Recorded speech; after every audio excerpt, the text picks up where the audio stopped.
This video is not meant for children and is brought to you by support from Patreon.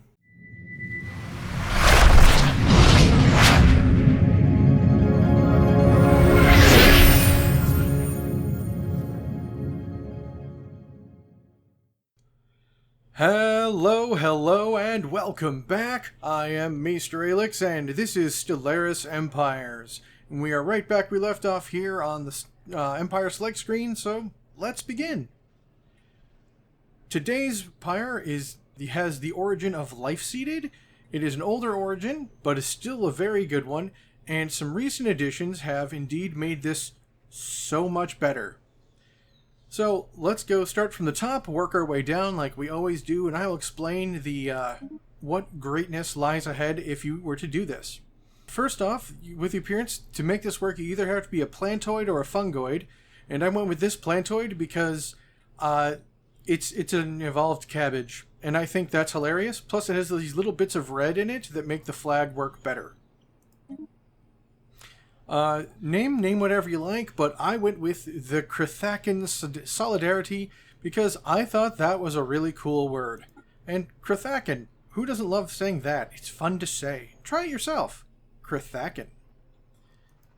With the name list, I went with Platoid 1 because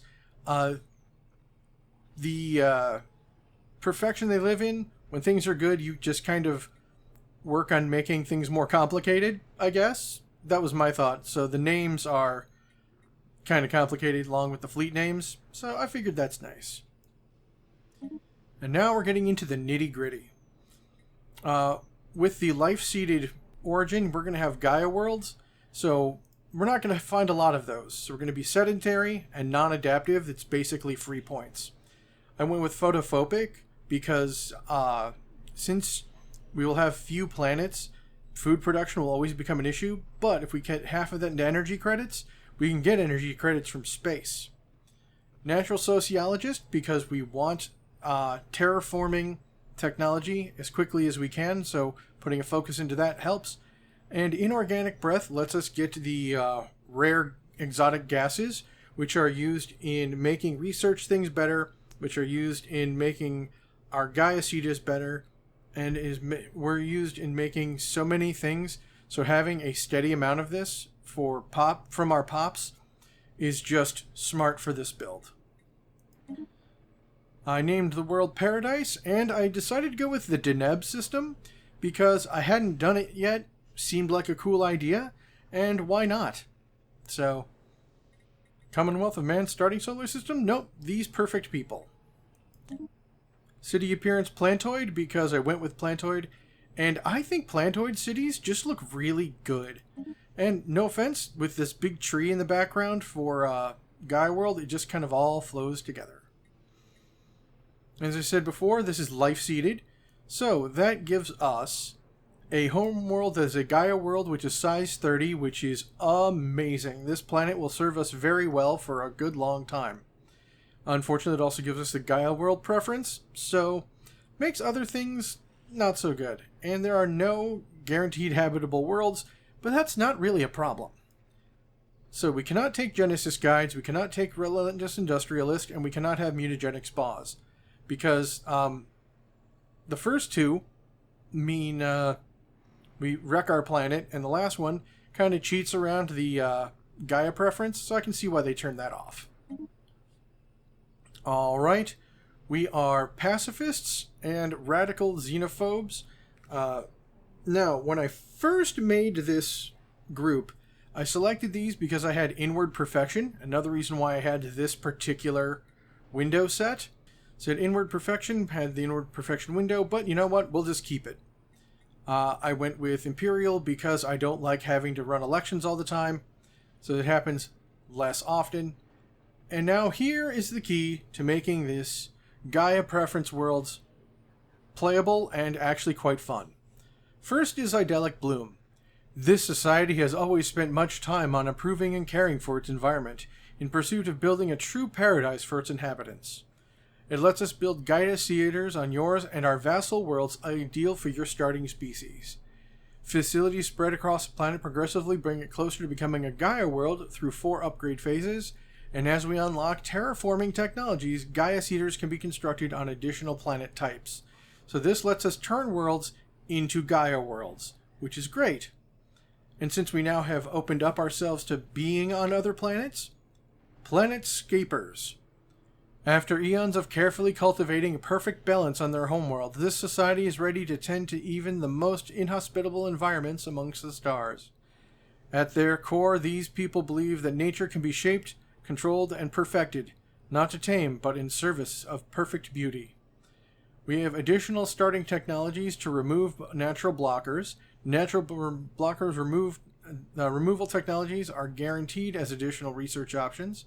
Mastery of nature has been replaced with cultivated worldscaping, which is actually a step up. And for each natural barrier on colonized planets, there's going to be some downfalls, but we can remove those pretty quickly. Resources from jobs go up, pop growth goes up, pop upkeep goes up, but clear blocker speed is also up.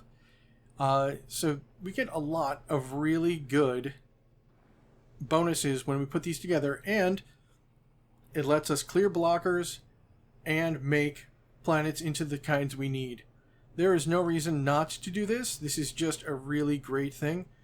And later on, when we get to pick a third, this just leaves us open for many other things. So really just take what you like. There are so many wonderful options.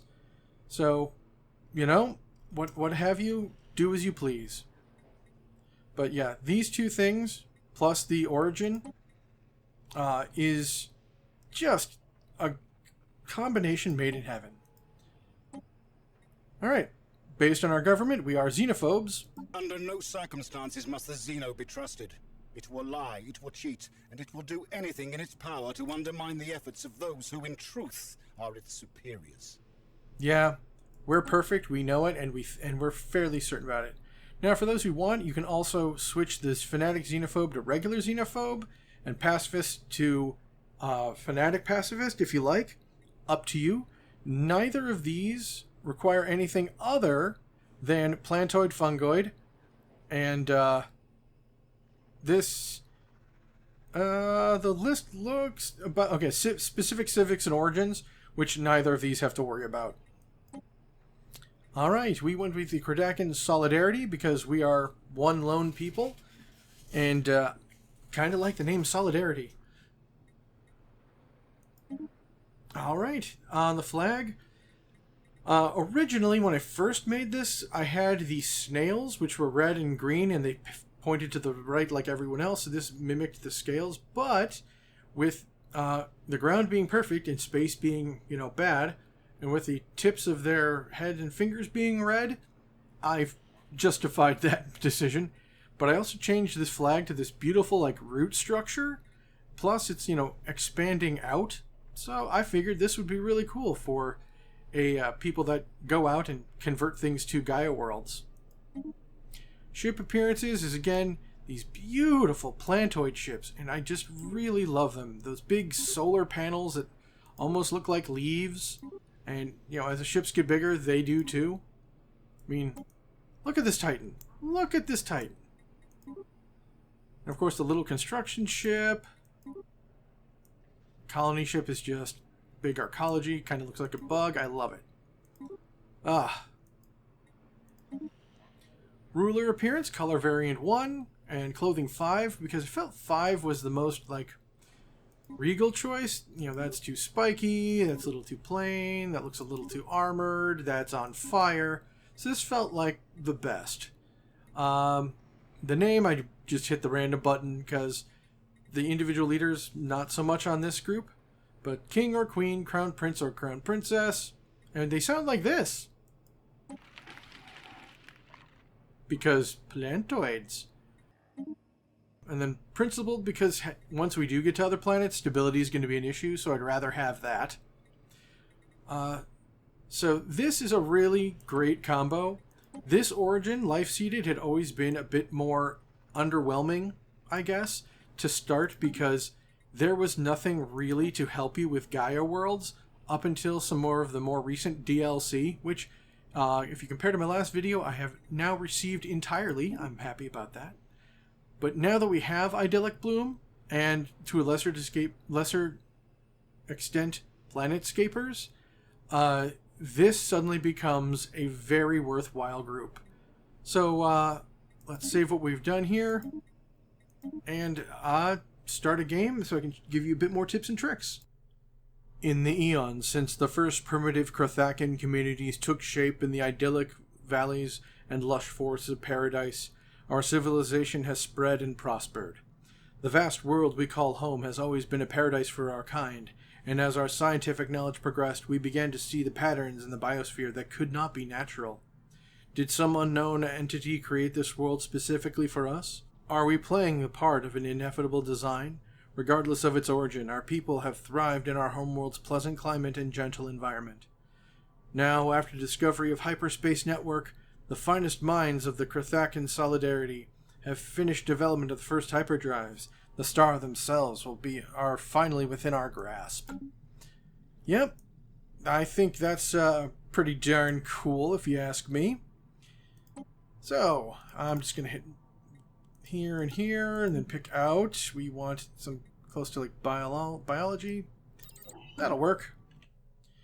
So, one thing you're going to want to do is when we get to traditions, I would go exploration first, because it takes a while to terraform these planets into something ideal.